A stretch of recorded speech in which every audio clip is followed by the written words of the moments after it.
রাহমাতুল্লাহি ওয়া বারাকাতুহু। পরকালে কিছু কথা বলার জন্য হাজরত মোহাম্মদ জাহাঙ্গীর হোসেন। আমি একটা ছোট্ট বাড়ি সবজির দোকানে আসছি, আপনাদের কিছু ফল পাকড় দেখাচ্ছি। এই যে আপনি ফুলকপি দেখছেন, লাউ দেখছেন, গাজর দেখছেন, বেগুন দেখছেন, মিষ্টি কুমড়ো দেখছেন। এই যে একটা ফলের সাথে একটা যে সবজির সাথে আসলে মিলবে না। মহান আল্লাহ আপনাকে আমাকে জিভটা অনেক পদের স্বাদ দিচ্ছে। এই স্বাদ কে দিচ্ছে? মহান আল্লাহ দিচ্ছে।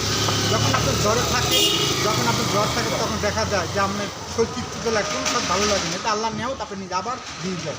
আপনার বয়স যখন 70-80 বছর বয়স হবে, তখন আপনার এই নিয়ামত আল্লাহ নিয়ে নেবে। তখন যখন যা খাবেন কিছু ভালো লাগবে না, শুধু টান নেবে। তাই যে অবস্থায় থাকেন, এখন গাছ শক্তি আছে, সামর্থ্য আছে, বল আছে, মন আল্লাহ তুমি করে যান, নবীর পথে থেকে যান। যদি আপনি না করে যান, মন আল্লাহকে কাল কিয়ামতে কী জবাব দেবেন ভাবেন। পৃথিবীতে সব দেখেন, পৃথিবীর সব দেখেন, পরকারের কথা বললে আপনার পিছতে হবেন না, পিছতে আপনি করে যান।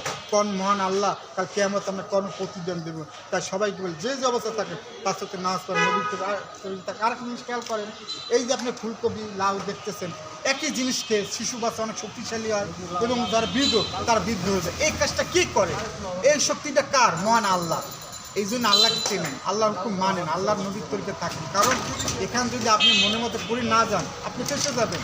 আপনি জান্নাত আলহামদুলিল্লাহ ভালো। আর যদি আপনি হুকুম না মানেন, নবীর তরিকে না চলেন, কারণ আমরা পৃথিবীতে আসি শুধু একমাত্র আল্লাহর ইবাদত করার জন্য আসছি। এখানে যত মানুষ দেখবেন কেউ থাকবে না।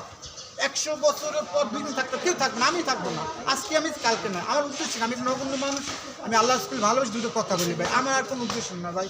যদি কথা মতো কোনো ভুল হয়, আল্লাহ মাফ করে দিন। আসমান দিন আল্লাহ।